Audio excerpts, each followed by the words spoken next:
Good evening, everyone. Thank you all for coming out tonight. It was kind of rainy, and I popped out quickly for a quick dinner, and it was a little dicey out on the road. So I feel like we've had to say that for our last few programs, and I really appreciate you coming out tonight. We are very excited to be hosting this book talk, and it's actually the last of our book talks for the year. We do have a number of programs going on throughout December, holiday events and the like. So please do keep an eye out on our calendar of events page on the website. And I always like to ask, how many members do we have here in the audience? Any members? All right. Yeah, cool. Fantastic. Thanks so much. And if any of you are interested in membership during the book signing, the bookstore will be open out in the lobby following the talk.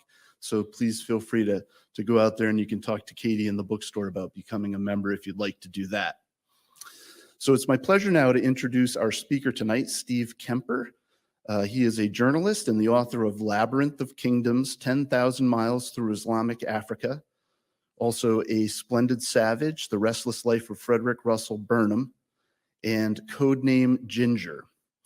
He's written for Smithsonian, National Geographic, and a whole bunch of National Geographic Adventure, National Geographic Traveler. He's got a lock on National Geographic, it seems. Outside, Wall Street Journal, Yankee, National Wildlife, The Ecologist, Plenty, and BBC Wildlife. A whole bunch of others too. I was just kind of cutting it short for time. And he lives in West Hartford, Connecticut. So he and his wife drove over in the rain as well. So without further ado, Mr. Kemper.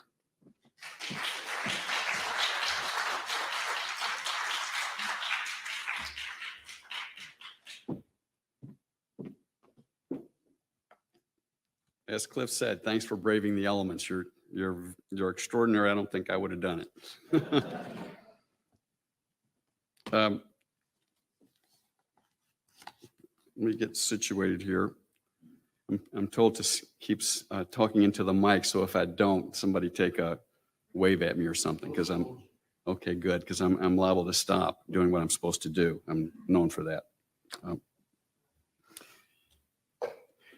I'm sure many of you are familiar with the rise of fascism and Nazism in the 1930s in Europe. Hitler, the Gestapo, Mussolini, the brown shirts, Kristallnacht, trains rumbling towards the camps. These are all part of our cultural memory and historical memory. But if you're like I was before I started researching this book, you know a whole lot less about what was going on in Japan at the same time.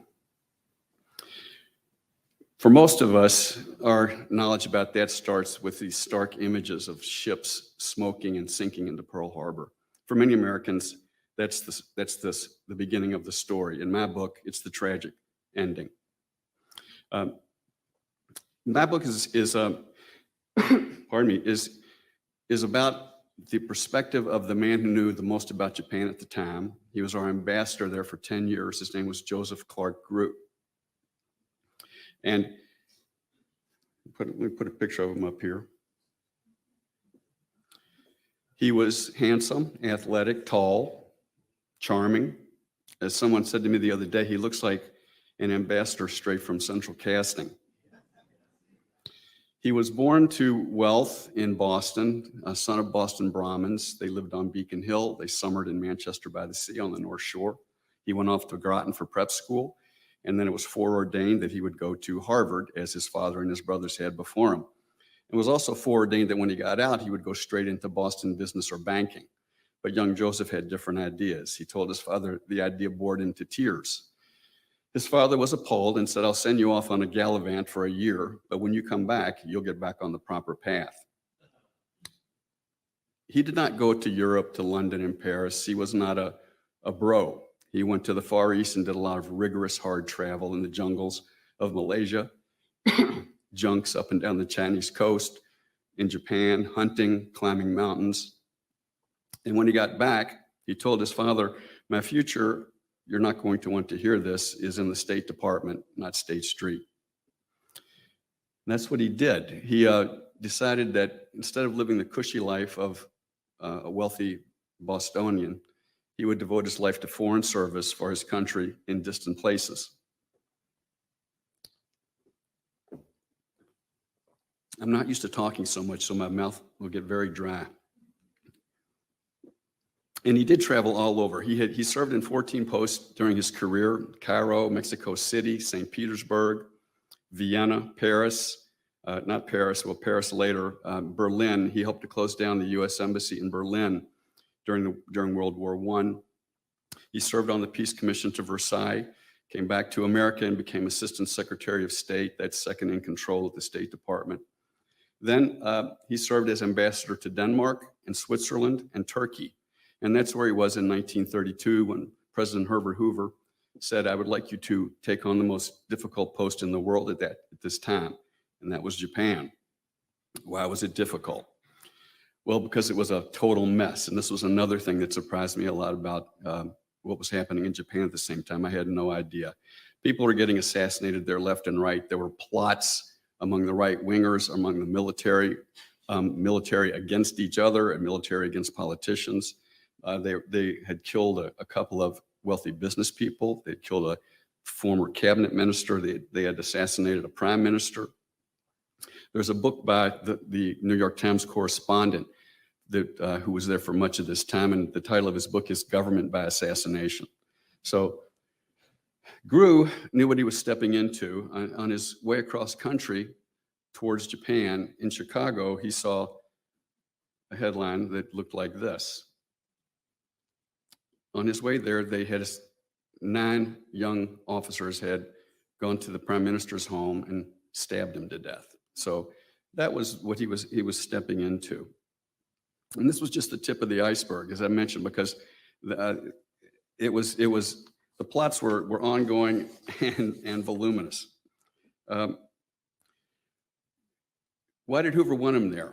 In 1931, the Japanese army, which was stationed in Manchuria to protect the Japanese railroad there, decided to invade and occupy the Chinese province of Manchuria.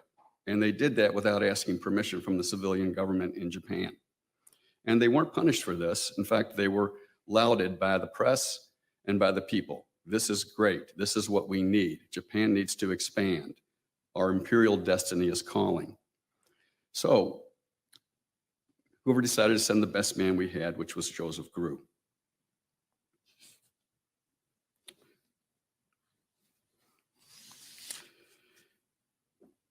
The guys who murdered the prime minister said that they did, so they turned themselves right in. They didn't try to get away. They turned themselves in, said that we did this for love of our country and for love of our emperor. We were doing the right thing for both, which brings us to Emperor Hirohito. He was 31 years old when Grew got to Japan. He was a bookish, shy man who preferred to spend his time studying marine organisms in his lab, anemones and jellyfish and things like that. But he was also considered a god in Japan, literally a god. The story went that the sun goddess had sent down the first emperor 2,600 years earlier, and he was a direct descendant of that first emperor. The story, unfortunately, had been invented less than 100 years previously, but the Japanese believed it wholeheartedly. It was one of their foundational myths, and he was a god. And since he was infallible as a god, he wasn't allowed to make any decisions, because we know what happens when we make decisions. We make mistakes. So he wasn't allowed to make any. He also couldn't be blamed for any errors made by others, because he was a god, and gods don't make mistakes. I mean, maybe they hadn't read the Greeks, but that's what the Japanese believed. So this gets us to the constitution and the system of government in Japan. The emperor was the commander-in-chief, the head of state, and the spiritual leader. But Japan was a parliamentary democracy. It had been adopted on the Prussian model and the British model. There was a parliament with 2 houses, and there was a prime minister. The prime minister was not chosen by the political parties or elected. He was picked by the emperor, who in turn took the name from the general. Now, the general was a group of palace advisors, retired elderly statesmen, who got together and decided this should be our next prime minister. They took the name to the emperor, and the emperor rubber stamped it all the time because he didn't have power to do that on his own. So this was the last surviving member of the Genro when Gru got to Japan. His name was Prince Seonji. He was 82 years old, a very worldly man. He had studied law in Paris. He met President Ulysses S. Grant when he toured the United States. He was very familiar with England. He'd been prime minister twice. He'd served in many positions in the cabinet. He was a revered figure, and he had tremendous influence because he influenced the emperor about who the next prime minister would be. Oh, I'm sorry, I've got it. We're coordinating this from upstairs and down here, and I got to get coordinated with myself. All right, so the other thing about this is that since the emperor was the commander-in-chief of the army, the military was outside the civilian government. Only the emperor could tell the military what to do. And the idea behind this was to keep the military out of civilian government. It was a good idea in theory. The problem was that the military got to appoint the war minister and the navy minister. The prime minister didn't get to do that. The services did that. So at any point that the services, military, did not like the way the prime minister was taking the country, for instance, if he was getting too friendly with Western nations, they could resign and cause the cabinet to collapse. That happened constantly in Japan. When Gru was there for those 10 years, he dealt with 17 different foreign ministers and 12 different prime ministers. That's political chaos.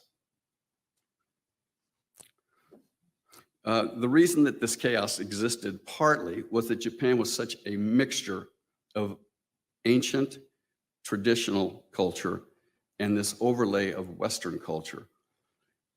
In 1853, Commodore Matthew Perry, who was a distant relative of Gru's wife, Alice, by the way, opened Japan, as they say. Japan at that time was a feudal shogunate. It did not allow any foreigners into the country at all. It was isolated, it was backwards, it was almost medieval. But after 1853, when the West came in and said, we are opening you up for your own good and so that we can get rich, Japan adapted Western ways, Western ideas at a furious pace. Within 60 years, Japan was the power in Asia, militarily, economically, culturally, everything. They adapted our educational system, our system of government. They adapted business practices, industrialization. They adapted our military organization. The best army officers in Japan were typically sent to Germany for further study. The best naval officers were typically sent to the Royal Academy in Britain for training or to the US Naval Academy here. Wealthy Japanese often sent their sons to US universities for education. Gru's best friend in Japan and his best informant, a man named Count Kabayaya, sorry, sometimes I get a little confused on the names, went to Amherst. He was a graduate of Amherst. It was very common to meet people in Tokyo who had graduated from American universities. Well, so you had this overlay of the ancient, the geishas, the epitome of refined artistic living, were still very much a part of Japanese culture. So was kabuki theater. So was the samurai warrior tradition, the code of the warrior, Bushido, revered in Japan. On the other hand, you had Japan adapting fashions, American fashions, Western fashions. You see these fashionistas, and then this guy in the kimono and the straw boater. Here, the same thing, old and new. This was a very common sight on Tokyo streets. And this is I like this one a lot. This is a man strolling past a movie poster. There's Cary Grant, and there's, what's her name? It's Jean Harlow. Jean Harlow, and don't forget this little American rodent right there. So there were all kinds of connections between the two countries. Movie stars, American movies were very popular in Japan, and the movie magazines reflected that. Baseball was another hugely popular import boys played it on the streets all over Tokyo, just like they did in America. This is a photo of the Japanese Minister of Education in his swallowtail regalia, very determinedly throwing out the first pitch to Ambassador Grew, who you'll notice is wearing a nice linen suit and two-tone wingtips. This was the first pitch of an exhibition game played by the Harvard baseball team with the Imperial University team. And Harvard had come over because there were so many Harvard graduates in Tokyo that there was a big audience for this. Grew noted that the Japanese never argued with the umpire or disputed a call.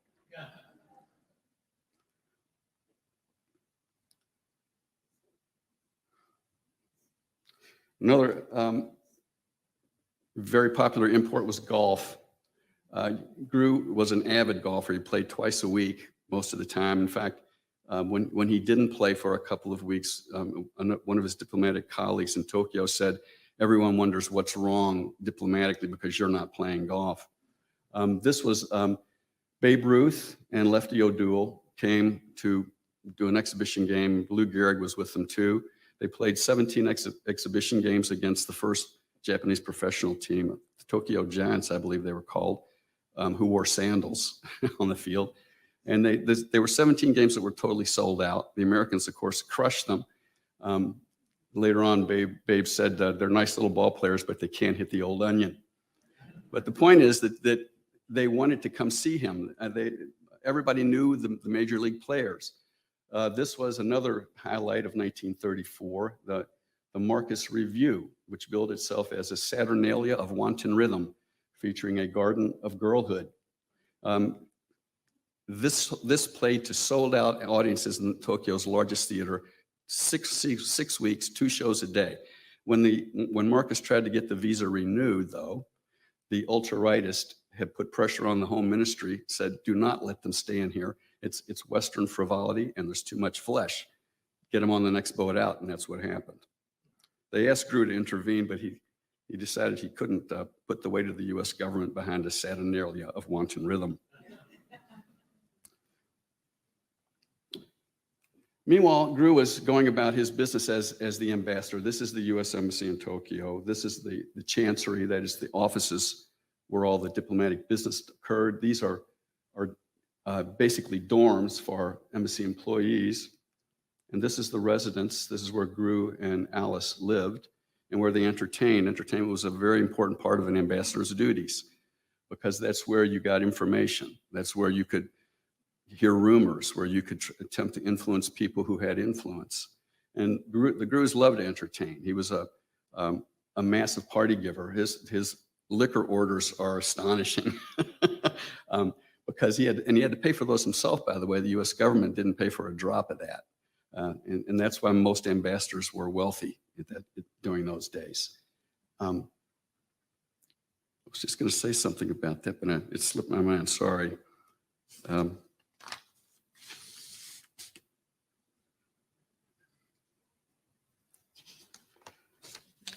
So anyway, the U.S. government and Japan were tied in all these different ways, as I mentioned, culturally, financially. The U.S. accounted for 40% of Japan's exports, 30% of its imports, and a large chunk of its other exports and imports were accounted for by France, Britain, and the Netherlands, who all had colonies in their part of the world.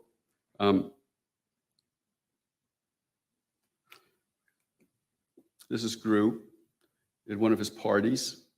A thing that he noted, because this was reported in the newspapers, the guest list of each embassy in Tokyo. And the Grews noted that their guest list was almost always about 50% Japanese.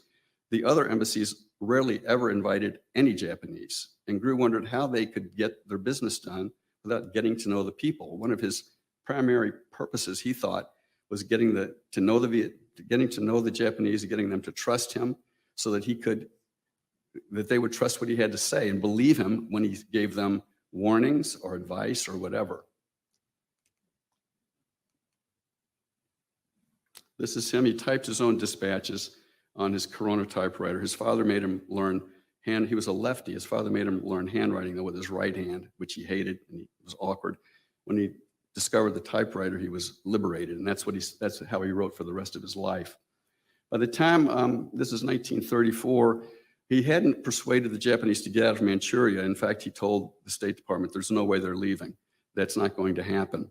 But he had calmed their relationship, our relationship, enough that things were fairly quiet for a while. And he made the cover of Time magazine. But the ultra-rightists and the militarists were not at rest. They were not happy. In fact, the more popular Gru became, and the more it looked like he might repair relationships, the more angry and determined they got to undermine it and destroy it. They thought that all those cultural things that I was mentioning, all those imports, were corruptions of the imperial way, that Japan should return to its ancient traditions. And so they were determined to make Japan great again by going back to those traditions. There were many societies that called themselves patriotic societies. Membership in them swelled. They had friends in the police and the military, among politicians, and they were constantly attempting to insert the right-wing people into positions of power, in particular, the prime ministership and the foreign ministership. One example of this, and there are many in my book, I mentioned the prime minister who got assassinated by those 9 officers. Their trial began, they and their co-conspirators. Gru was on that hit list too, by the way. He was supposed to be killed, but he was still 3 weeks away from getting to Tokyo. The media covered this extensively, and at first the public were horrified by what they knew and what they had heard, that these were killers who had committed sedition. But as the trial went on, the assassins were allowed to orate, and the papers covered it all, and they presented themselves as super patriots who had done this for the good of Japan and in the emperor's name. And slowly, the public started to come around to that point of view, and actually started to get angry at the idea that these poor young patriots might be punished for what they had done. The Minister of War in Japan said their motivations were correct. Their motivations were patriotic. They should be freed. This was the sort of thinking that was beginning to happen. Hundreds of thousands of people signed petitions to get these people off, often in blood. 9 young boys were so impressed by the 9 assassins that they each cut off a finger and sent it to the war minister as a sign of solidarity with them. So it was clear that extremism was moving into the mainstream, and violence. In 1936, there was a coup in Japan. 1,500 soldiers attempted to take over the Japanese government. It's very well planned. They murdered the Lord Keeper of the Privy Seal, who was the emperor's main political advisor. They murdered the finance minister, who had opposed their demands for massive budget increases. They had attempted to kill several other people from the palace and the cabinet. And they were doing this all in the name of the emperor. The emperor, however, had different ideas. He said, as the commander-in-chief, I want them arrested, stopped, killed, whatever you have to do. And he appealed to the soldiers, because the soldiers were obeying their commanders. If you should go home, you're dishonoring your family and your emperor. So most of them went home. The ones that remained were given 1 hour to commit harakiri, an honorable death. They decided not to do that because they wanted a trial like the 9 assassins had, so they could orate.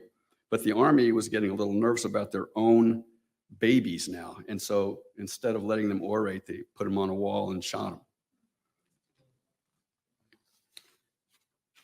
So you would think that things like that might temper this extremism, but it did not. It kept getting worse.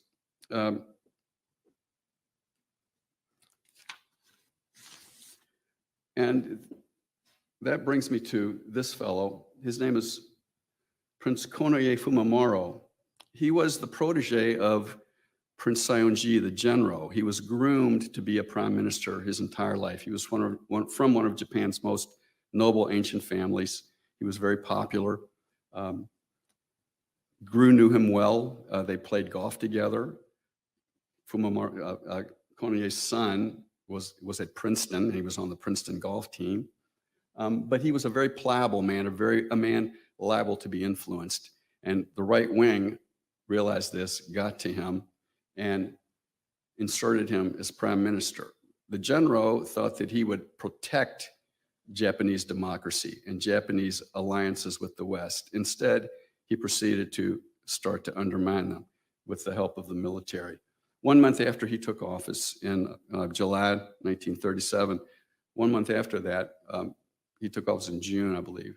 And 1 month after that, shots were exchanged at the Marco Polo Bridge near Beijing between a Japanese patrol and a Chinese patrol. Everybody wanted to keep it a local incident. It was just one of those things. A couple of young soldiers got nervous and shot.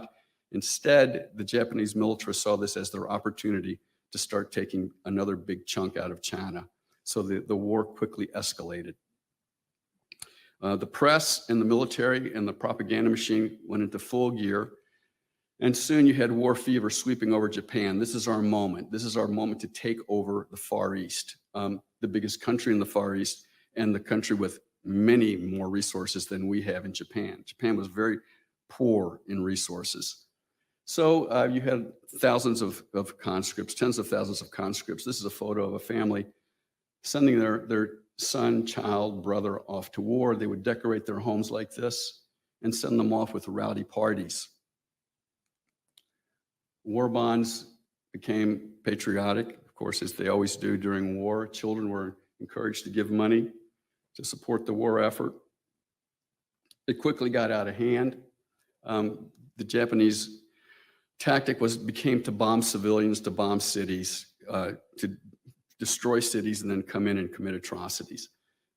These two guys, these Japanese soldiers, were covered by the Japanese press. They had a contest to see who could kill 250 Chinese first using only a two-handed samurai sword. And this was covered in the newspapers like a sporting event until it became clear after they'd each killed more than 100 that who are they killing with a sword? Who could that possibly be? Civilians. So that story got buried. And the worst, of course, was Nanjing. And I'm sure you've heard about the rape of Nanjing. It's famous. It's one of the worst atrocities of the 20th century. It was the capital of the Chinese government. The Japanese took it over and were unleashed. The soldiers were unleashed inside that city. The estimates vary, but it's at least 50,000 and up to 200,000 people were murdered in Nanjing, civilians mostly, and at least 20,000 females of all ages were raped. These are hard to look at. I'm going to go by them fast. When the battle for Nanjing was going on, an American gunboat called the USS Panay, which patrolled the Yangtze to protect American interests, because there were many Western interests in China at that time because of what was called the open door. China was an open commercial space for people. The Panay went 27 miles upstream away from the fighting. They had stars and stripes flying from their masts, stars and stripes spread across their decks, and stars and stripes painted on both sides of the ship. They had also notified the Japanese military at every step of where they were. Nevertheless, Japanese bombers appeared out of the sky, bombed the Panay, strafed it, sank it, killed 2 Americans, wounded 23 others. And as these guys, as you can see, they're trying to jump ship so they can swim to the reeds on shore. The bombers came back and strafed the people who were trying to get to the reeds. The Japanese said this was a total accident, and they didn't see the flags. This was a great crisis for Grew, as you can imagine. He and Alice began packing their bags. They thought there was going to be a declaration of war. Instead, the Japanese civilian government did not want a war with the United States at this time especially. So they agreed to compensate the US, they agreed to punish the people responsible for this, and they promised not to do it again. Well, that promise was, like almost every other promise they made, was almost immediately broken. Grew wore himself out protesting bombing of American property in China. Missions, hospitals, schools. The Japanese would confiscate homes. It was amazing. I had no idea this was going on during the 1930s there. Gru kept a list which he would hand to each fresh foreign minister saying, here are the incidents. What are you going to do about them? And by like 1940, that list had 300 incidents on it. And every single one was called an accident. The Japanese said, we investigated, they're all accidents.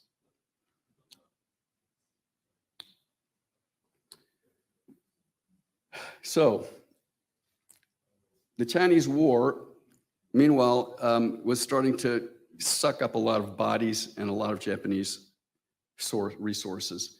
This is a parade of soldiers carrying the ashes of their comrades, each in a white box, being carried to the family of the deceased, which would be put on a small altar. Incense would be burned, and small offerings would be put there.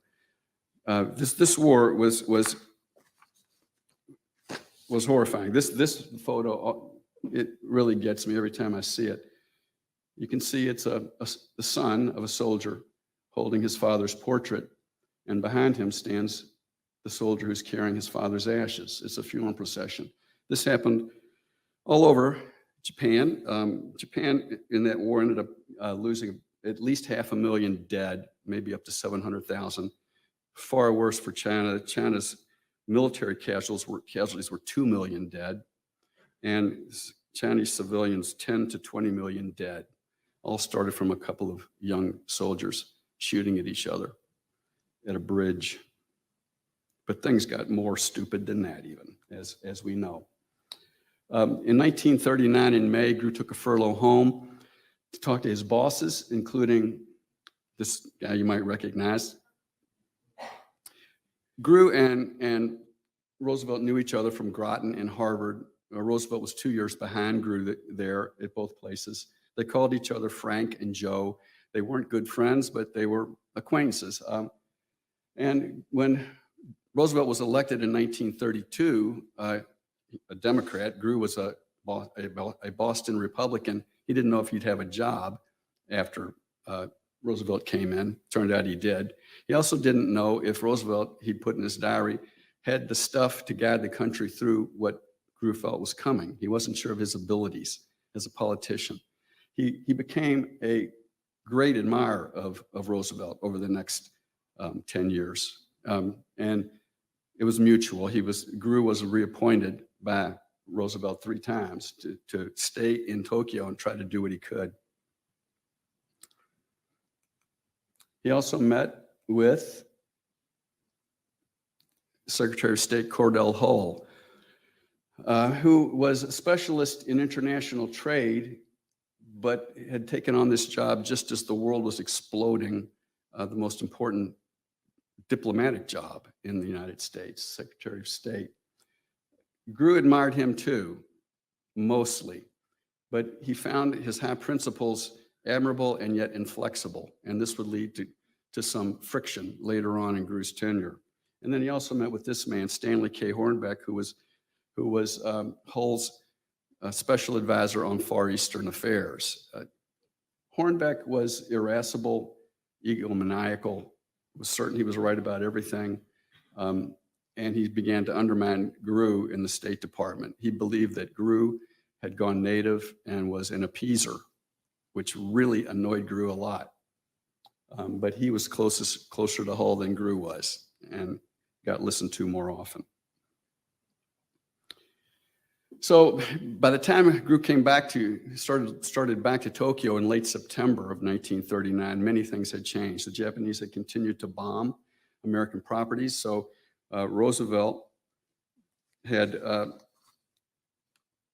abrogated what was called the Commerce Treaty. This gave Japan special nation status, and he took that away. It was going to be gone in 6 months. Now, this caused great panic in Japan because the U.S. was their most important trading partner, and they were afraid that the U.S. might now start to slap tariffs on the goods that they needed to build their massive war machine, because they were getting a lot of the material they were using to build up their war machine from U.S. companies, from U.S. industries. So that was an axe hanging over their head, and they didn't like that a bit, and nobody would. Also, in August, Germany signed a pact with the Soviet Union. And then September 1st, 1939, Germany attacks Poland. France and Great Britain declare war on Germany. And on September 17th, the Soviet Union attacks Poland from the east. The war had begun. I don't know if you know this term, the phony war. Not much happened in between September and April of the next year. It was a war, but very little was occurring. But then in April of 1940, the Blitzkrieg began with the invasion of the Scandinavian countries, then the Low Countries in April, and by June, the Nazis were in Paris. Gru in Tokyo said that these Nazi victories went to the Japanese head like strong wine. They wanted what the Nazis were getting. They wanted it in the Far East. And they thought this was our golden opportunity. Europe is busy with the Nazis. Let's get what we can over here in the Far East, the colonies of Britain, the Netherlands, and France. And they were plotting how to do that from then on. The US response to Japanese demands, they told the Dutch East Indies, you will now triple our allotment of oil. They told Great Britain, you will close the Burma Road. And they were rattling their saber quite a bit. The US embargoed steel and scrap iron at that point, trying to slow them down, trying to put up red flag after red flag. But that was a red flag in front of a bull, I'm afraid.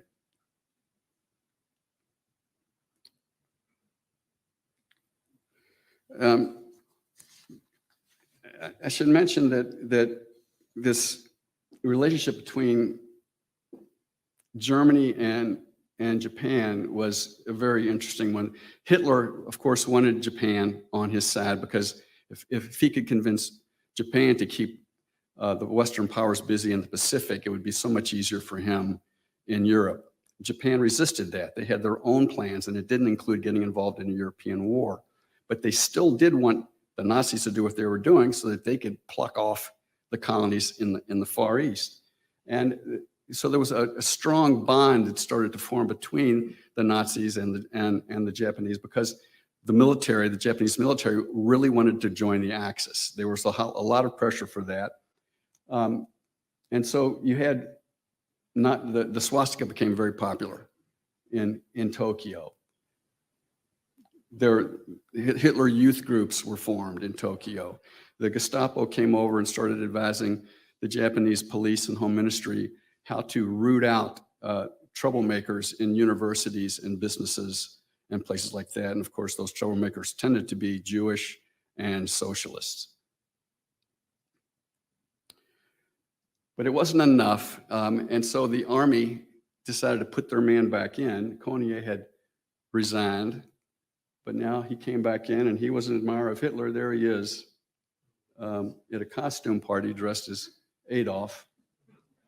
He came back into power in July 1940, and he brought with him one-party totalitarianism and a determination to join the Axis, which Japan did the following month.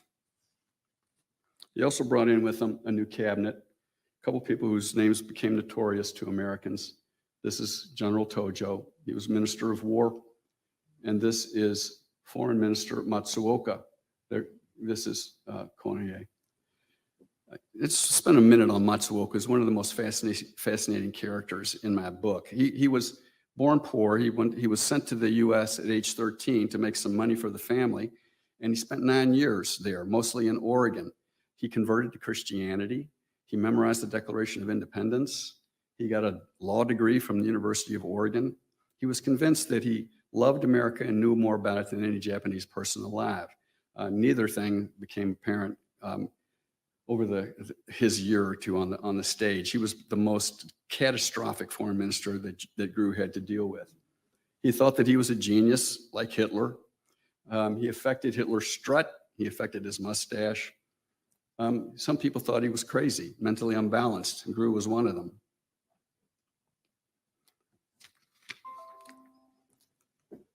This is Matsuoka lecturing Gru about something or other. No one could out-talk him. Gru said that 90% of the time he spent with him, he spent listening, usually to complaints. This is Matsuoka on his visit to Berlin at the behest of Hitler, who wanted to get a commitment from Japan to invade Hong Kong and Singapore when Germany invaded Britain. He did not get that commitment because the Japanese didn't want to give it to him. On his way home, he stopped in Russia, in the Soviet Union, and made a neutrality pact with Joseph Stalin because Japan wanted to not have any worries about its northern flank while it started to move south to take more territory. Oops.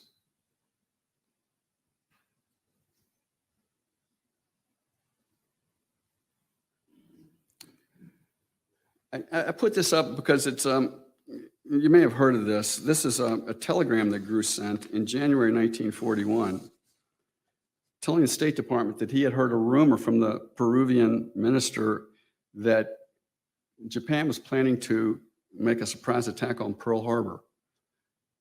January 1941, Gru sent it to the State Department, who he didn't believe it. He thought it was ludicrous. The State Department thought it was ludicrous, but passed it on to the American military, who had already considered this and had discarded it as ludicrous. But a few weeks before this, Admiral Yamamoto had started to devise his plan for Pearl Harbor.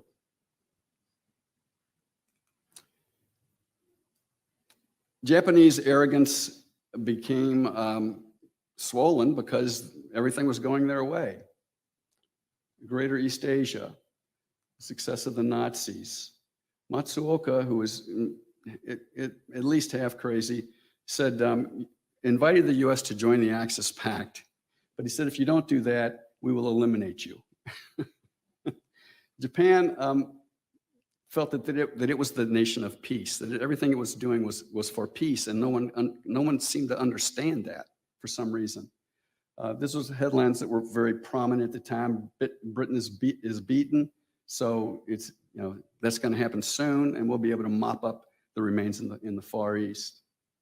This is a map of where Japan was, and you can see that they had taken over Manchuria, which they had renamed Manchukuo. They'd come down into the northern provinces of China, and then on down, and had taken Nanjing and Hankow, and they had also were about to move into northern Indochina. That was their next bite of the apple.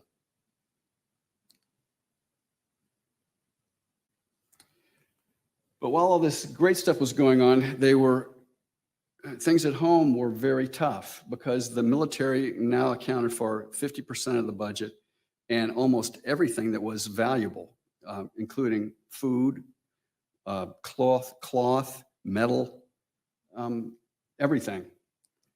White rice, polished white rice, which is a staple of the Japanese diet, disappeared because it all went to the army. Things started to get rationed. Gasoline was first. These are Tokyo taxi drivers who were required to convert their taxis to charcoal burning engines. You can imagine how inefficient and dirty that was. But it was just the tip of the iceberg. Beer, sake, fruit, everything was rationed.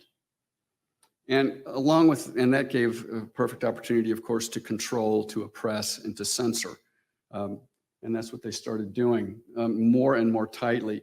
If you look on the right-hand side, even baseball, which they couldn't eliminate because Japanese loved it so much, they started outlawing English words. They said you had to start finding Japanese words for the equivalent of bunt and foul ball and things like that.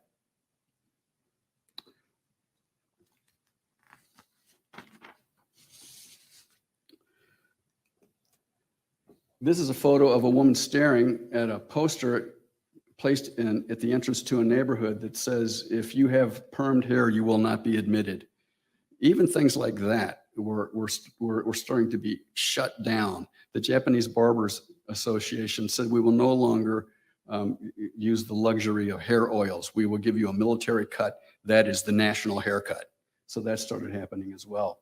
This is a reporter named James Young, who went to China on a reporting trip, came back and gave a talk about it in Tokyo, and was immediately arrested under the new military criminal code because he had given away military information, which Young said, I just reported the facts. He was put on trial. This is Gru's coat. Gru loaned him his coat. As you can see, Gru was quite a bit taller than this fella, and he wore it for 2 months in jail, not only to keep warm because the jail was unheated, but so that everyone would remember, I am wearing the ambassador's jacket, the ambassador's coat. He was convicted but suspended. A fellow reporter named James Knox, who was a reporter for Reuters, wasn't as lucky. He got arrested for the same thing, and 4 days later went out a 4th-story window and died. And the Japanese said it was suicide, but there were hypodermic puncture wounds all over his body. So that was kind of disputed.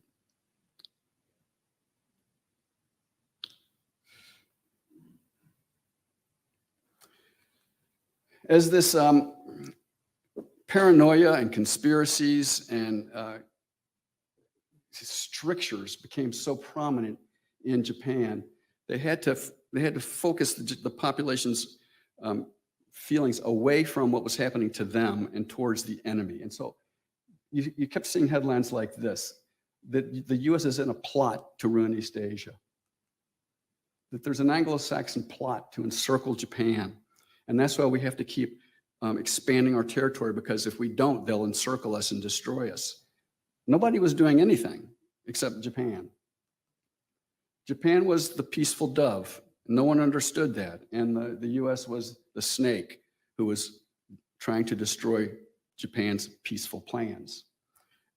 What do you do as an ambassador when this is the logic that you're dealing with? That's what Gru was facing. Things got worse and worse. Am I talking too long? Okay, I'm gonna try to go through this a little faster now. By September of September, I got to mention this one thing though. Gru kept trying to look for peace, for ways to head this off somehow. And the most extraordinary opportunity that he thought he had was in late summer, early fall 1941, when Prince Konoye, the prime minister, who realized what he had done again, he had done it with Japan and China, and now he was about to do it again with Japan and America. And so he didn't want that on his conscience as well, all those deaths again. He proposed a secret meeting with Roosevelt in U.S. territory, a summit meeting to settle their differences to avert war. And he told Gru he was willing to compromise and do almost anything to make that happen, to make that agreement occur. Naturally, Gru was very, very excited about this and urged Hull often to please take him up on it. Hull, his distrust of Japan was so intense by this point, for very good reasons, as I've been mentioning, that he did not want to do it. FDR agreed to do it, but he wanted FDR's approval first. He wanted Hull's approval first. He couldn't get it. So that got strangled. And that was one of Gru's greatest puzzlements of his time there. Why didn't we do that? Why didn't we talk to him and see what was going to happen? The Japanese military were in agreement. We'll try that. We'll allow you to try that. We don't think it's going to work, but you can try it. Would it have worked? Probably not, maybe not, but we never tried it, which was, to me, news. So in September, in Japan, the way it works is there's what's called a liaison conference, which is a meeting of the top people in the military and the top people in the cabinet, and they decide policy. And then that policy is decided, and it's sent to the emperor at an imperial conference to get the emperor's sanction. Now, the emperor never says no, because it's already settled. The liaison policy is the policy, but they go through this ritual to get the emperor to agree to it, even though the emperor never says a word in the imperial conference in which he is giving a sanction to it. It's a peculiar system. So in September, they had decided, September 1941, we'll pursue diplomacy. but we're also going to ramp up our war plans. And we'll give diplomacy a chance until the middle of October. If nothing comes of it until then, we're going to war. They were still waiting for an answer from Hull about the meeting. Never came. They were pestering Grew every day. Cornier quit because he saw that it was not going to happen, and so he didn't want anything to do with it. So the next prime minister was General Tojo. And the foreign minister was this fellow, Togo Shigenori. He had been ambassador to Germany as the Nazis started to rise. He had a German wife. He'd studied in German, but he detested the Nazis. And Matsuoka, when he was foreign minister, pulled him out because Matsuoka didn't want somebody who didn't like Nazis in that position. He became foreign minister and did his best to try to come to an agreement, to pressure Grew. Can we get this meeting? Can we get it, make it happen? He couldn't. He also proposed that Japan withdraw from where they had been in July 1940, that is to move their troops out of southern Indochina and back to northern Indochina. Can we go back to that and then talk from there? No, we cannot. That came the answer from the US government because nobody could trust these people anymore. In Washington, the Japanese ambassador, Admiral Nomura, was still talking to General Hull, but at this point, Hull knew what was going on. He knew everything. He knew every move they were making because of a program called MAGIC. Some of you may have heard of this. We had decrypted, we had broken the diplomatic code of Japan. So Hull was reading every dispatch that went from Tokyo to Washington, from Tokyo to Germany. He knew everything they were going to do, everything they were planning. They were asking for peace on the one hand, but on the other hand, they were also saying, and we're preparing for war too. And so get ready to destroy your code books, get ready to do all this other stuff. So Hull did not trust what was going on. The night before Pearl Harbor, FDR sent a telegram to Emperor Hirohito, a last-minute plea to stop whatever looked like it was about to occur. The Army held that telegram for 10 hours and before releasing it. Grew went to the foreign minister's house, Togo's house, at midnight to deliver that telegram. Togo knew at that point it was too late. The ship had sailed. The attack was occurring in a few hours. The next morning, Grew got up. He had a message from Togo to please come see me. He went there, and Togo said we were breaking off negotiations. And Grew thought, well, that's happened before. We'll get over it. We'll figure something out. He went back to the embassy, put on his golfing togs. He was about to go play golf, and he heard the newsboys in the street saying, Japan has declared war on the United States. We've bombed Pearl Harbor. So came as a complete surprise. It was a complete success. 2,403 people dead, 2,000 wounded, 18 warships destroyed, 188 planes destroyed. Essentially wiped out the fleet.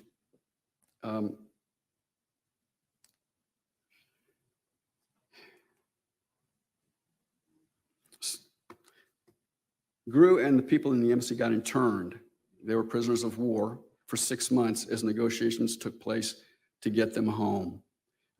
During that time, Grew, who felt that he had failed, because he had, as an ambassador, ambassador's primary role is to keep the peace between two countries, began writing what he called his final report from Tokyo. It was 276 pages long. It analyzed everything. It tried to make sense of it. It asked questions about why this, why that. When he got back to the United States, the first thing he did was take it to Secretary Hull and hand it to him and give him the gist of it. Hull glanced through it, got very irate, threw it back at Grew across the desk and said, you will destroy every copy of this. Grew was a good soldier, and so that's what he did. He had also written on the way home a 13-page cover letter to Roosevelt explaining why he had come to these conclusions in his final report. Hull didn't know about that letter, and so he didn't tell him to destroy it, and so Grew put it in the archive at Harvard, where it still exists, and you can read it. He never sent it. I'm just going to read a couple paragraphs from my book. At the point in the letter to FDR where he mentions the final report, he penciled in the margin, destroyed at Mr. Hull's request. Grew obeyed his superior's order, but refused to clean up the crime scene. No copies of the original report have ever turned up. Robert Fury, Grew's personal secretary, who had read it, searched for years.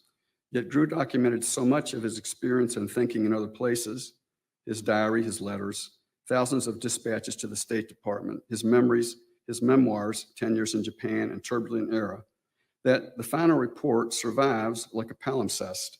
So does the enticing, wrenching question, what if? Grew knew the question was unanswerable. This book is about how he came to ask it, about the experiences of the man on the spot during 10 years of intrigues, provocations, and failed negotiations that preceded December 7th, 1941. Grew is a lens into a decade of world-shaking history. He was our man in Tokyo. Thank you very much.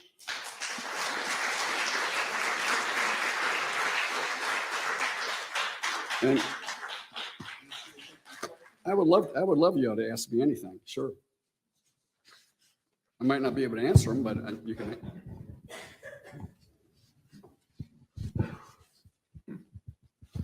Yeah, hi. My question is now, the ambassador in Tokyo, he was competent. Now, is that the case now? My impression now is that ambassadors get appointed political donors or stuff.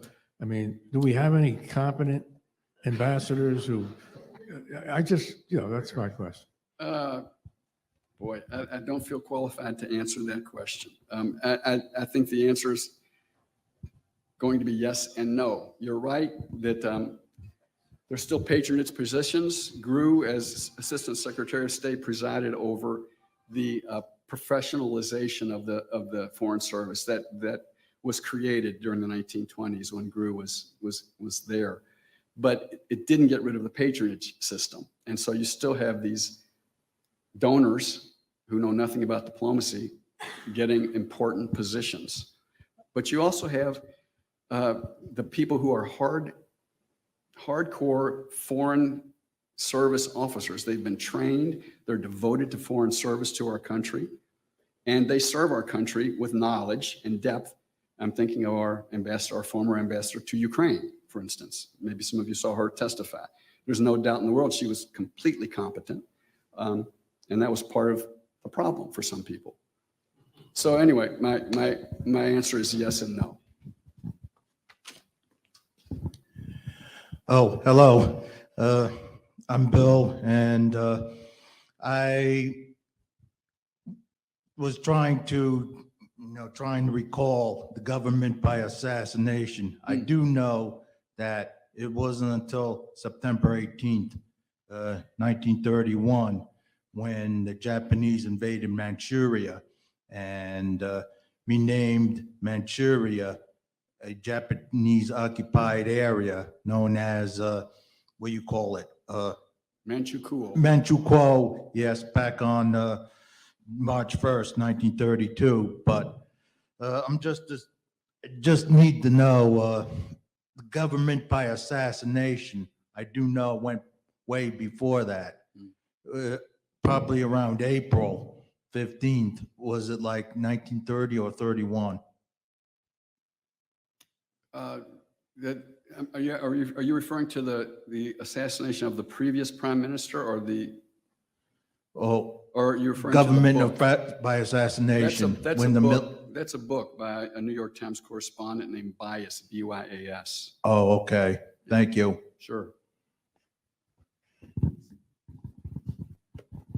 You mentioned the restrictions on the sale of scrap iron and steel to Japan as a factor that influenced the Japanese military to continue its rapid militarization because the scrap iron might expire. Was there not also an embargo on oil? And what was the effect of that embargo on oil shipments to Japan? I saw that question coming a mile away. It was in my talk, but I was skipping things over. I shouldn't, because it's very, very important. You're right to ask. Japan had no oil Japan imported every drop of oil, and it needed massive amounts of oil to fund this war machine and its industries. So we waited and waited and waited because I'm talking about Hull and GRU and FDR, knew that if we embargoed oil, that was essentially a declaration of war. Not quite, but it was a soft prod. I mean, because that was their most vulnerable position. And that's why they were so intent upon taking the Dutch East Indies, because it was full of oil. So they waited as long as they could. There were people in Washington, Morgenthau and some of the other hawks, who constantly urged FDR to embargo oil. Dean Acheson was another one. And they didn't do it for a long time because they didn't want the war for a couple of reasons. One was because they didn't want war, and the other one was because we weren't prepared for war. Our military was in disrepair. It was shoddy. Our Navy was terrible. We didn't have many people in the Army. We had to get up to speed before we could even think about a war with the mightiest, or maybe the second mightiest army in the world, the Nazis and Japan.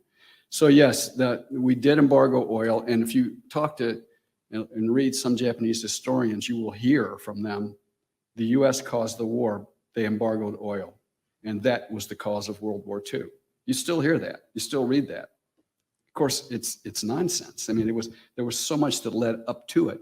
It was the final red flag, and they didn't heed that one either. I think you kind of answered some of what I was just going to ask you, but I'll just kind of expand a little bit. So Germany is moving across northern Africa towards the Middle East, right? And obviously, in my view, they're going after the oil. If they control that, they can control the future. So the question now comes to Japan. And Japan was taking over U.S. economic interests in China. Mm-hmm. So this is hindsight now. Mm-hmm. So I'm asking you, had the Japanese not attacked Pearl Harbor, and Churchill was urging Roosevelt to come help him in the war against Germany. Mm-hmm. So had the Japanese not attacked Pearl Harbor, in your view, since you've done a lot of research, you know where I'm going with this. Would the Americans have entered World War II? I have, that's one of those questions that's fun to talk about at a dinner party, but I really don't. I understand. I'm not quite an expert, really, and I don't know. The answer is I just don't know. The Japanese, it seems to me, were unstoppable. Their ambition, their arrogance. I don't know if anything could have stopped them from what they wanted to do. They saw what was happening with Germany, and they were land hungry, they were resource hungry, and they were power hungry. And they were doing it all for the glory of the emperor. It was a very toxic combination they had going. So I don't know. And if they hadn't attacked Pearl Harbor, they would have attacked Singapore as they did in Hong Kong, and that would have pulled us into the war anyway, because we had made pretty clear that we're going to defend what Britain needs, what it's getting from its colonies, we will fight anyone who stops that from happening. So. Maybe you've already answered this, but even if the diplomatic interaction between the Japanese and the Americans had been successful, is your conclusion that war was inevitable? It would have happened anyway. I mean, probably. GRU wondered what would have happened if we had taken advantage of a couple of things, if we had taken a few veers off of the path. He didn't think that war, my book was reviewed this week in the Wall Street Journal, and the guy said that I'm proposing a thesis that war could have been averted. That's not what I propose, and it's not what GRU proposed. I don't propose a thesis. I ask a question, like GRU did. Let's just think about it. It's interesting to think about. Nobody knows the answer, and I'm certainly not going to give you one. Thank you for a great talk. My question is, with all of the turmoil in Japan, the assassinations, et cetera, the run up to the war, what were the security considerations at the U.S. Embassy? That's a good question. The U.S. Embassy was protected by Japanese soldiers. There were a couple of soldiers out front. There was a gate. It was a compound, so there was a gate, and there were a couple of Japanese soldiers stationed there at all times to protect the embassy. That's one view, and also to see who went in and out. That's the other view. So they were doing double duty there. They did not allow assassins to get into the compound. Grew didn't feel unsafe in the embassy, although they did during that coup attempt. They told Grew he'd better take his people and get out because he was in the line of fire between the Japanese army and the insurgents. And Grew said, "I will go to the basement. We'll be fine down there."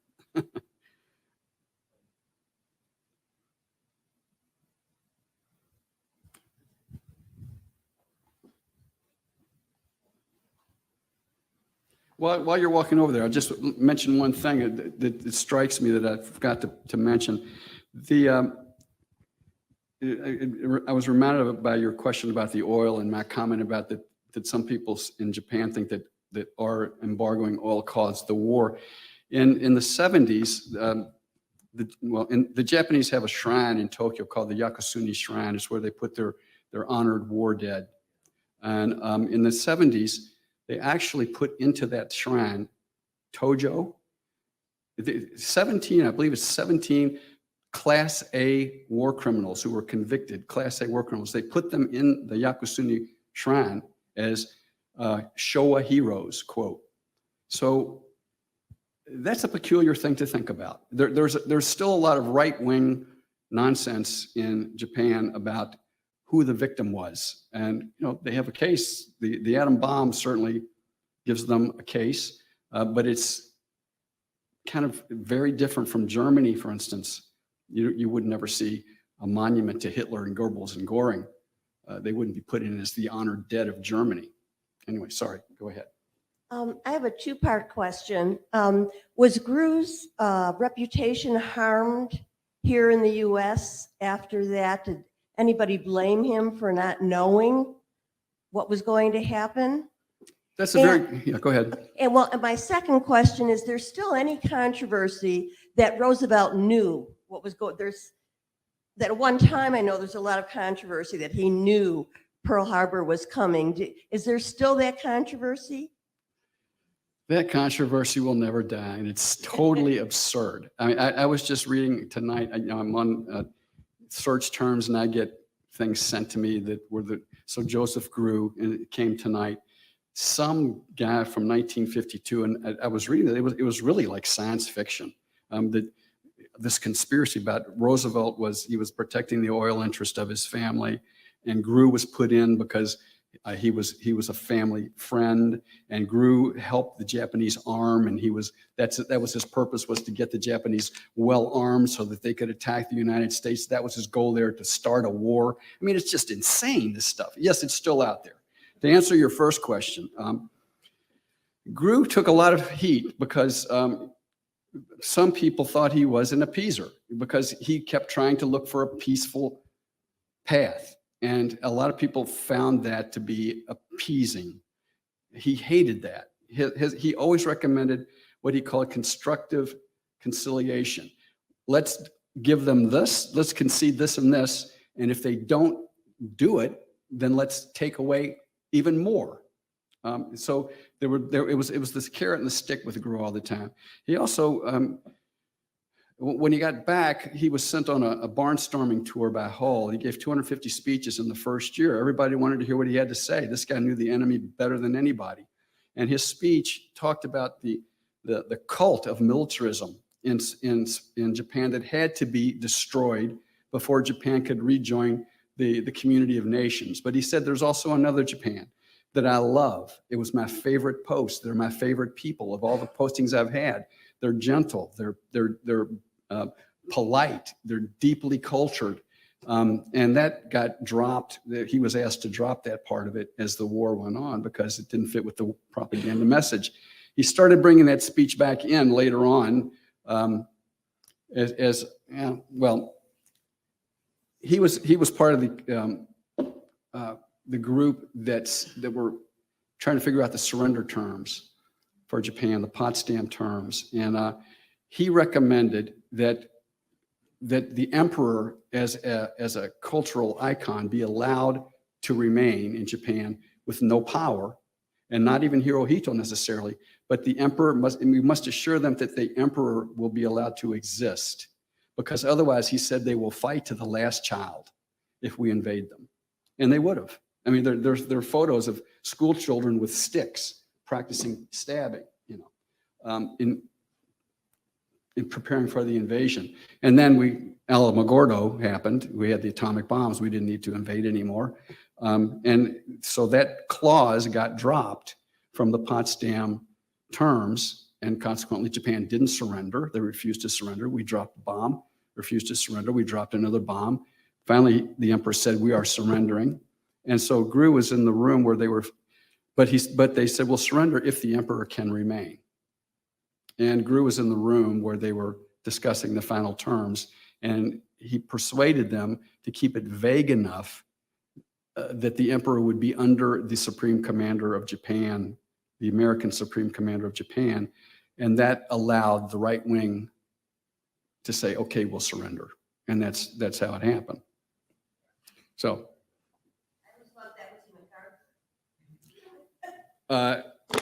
No. It's very controversial. A lot of people thought Hirohito should have been tried as a war criminal, and MacArthur stopped that. Yeah. Yes.